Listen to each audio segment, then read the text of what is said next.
Operações, propriedades e estruturas algébricas. Por que é que a gente estuda isso na computação?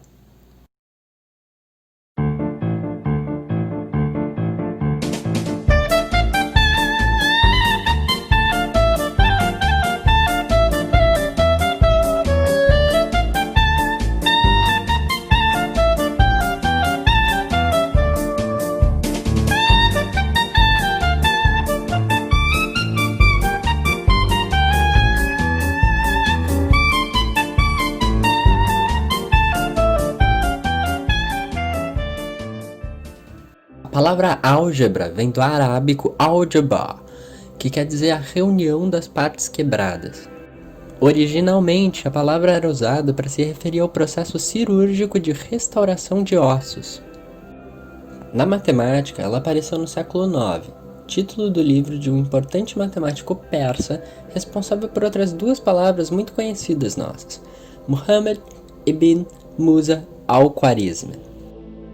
A palavra veio daí, mas a área conta com inúmeras contribuições de diversos matemáticos de tudo quanto é canto. Aqui a gente vai citar também François Viet, que às vezes compete com Al-Khwarizmi pelo título de pai da álgebra. E René Descartes, que a gente conhece lá da filosofia, mas além de pensar, logo existir, ele também apresentou várias das notações que nós usamos atualmente na álgebra, sem falar das contribuições dele para a geometria.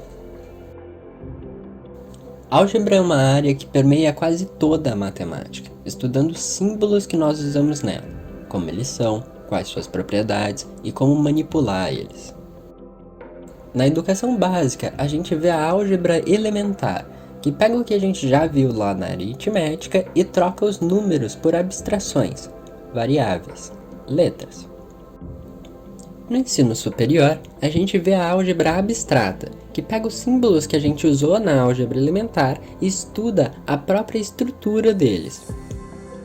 Ou seja, aprender álgebra elementar está para aprender a dirigir um carro, como aprender álgebra abstrata está para aprender a montar, desmontar ou consertar um carro.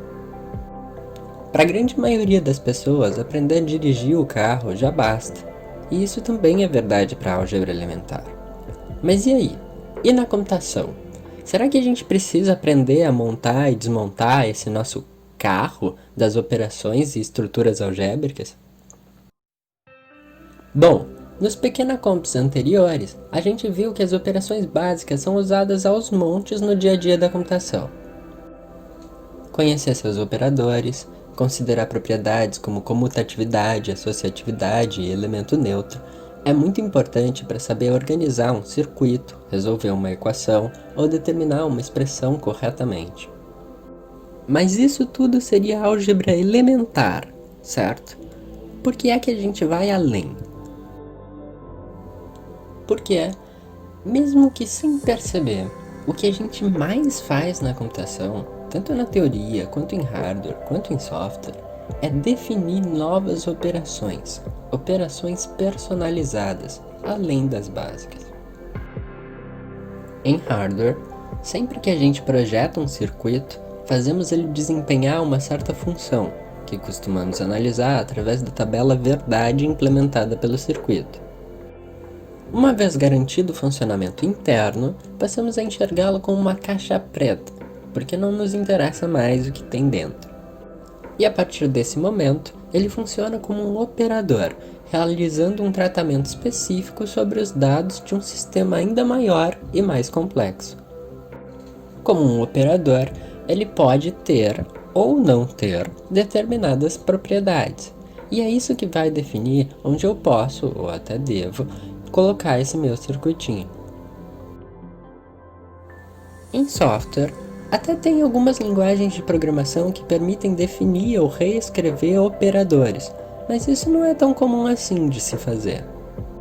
O que é muito comum é definir uma infinidade de funções, com os mais diversos números de argumentos, e usar elas em expressões, junto com operadores nativos e outras funções. Talvez a notação pré-fixa das funções e o nome mais próximo da linguagem natural faça parecer estranho a comparação com os operadores.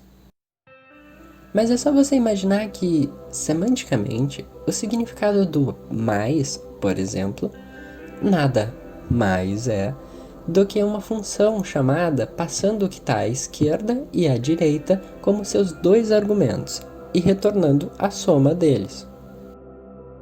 Ou seja, é importante saber sobre as propriedades para poder construir corretamente essas expressões que a gente usa o tempo todo ao longo de código para qualquer programinha que a gente esteja fazendo.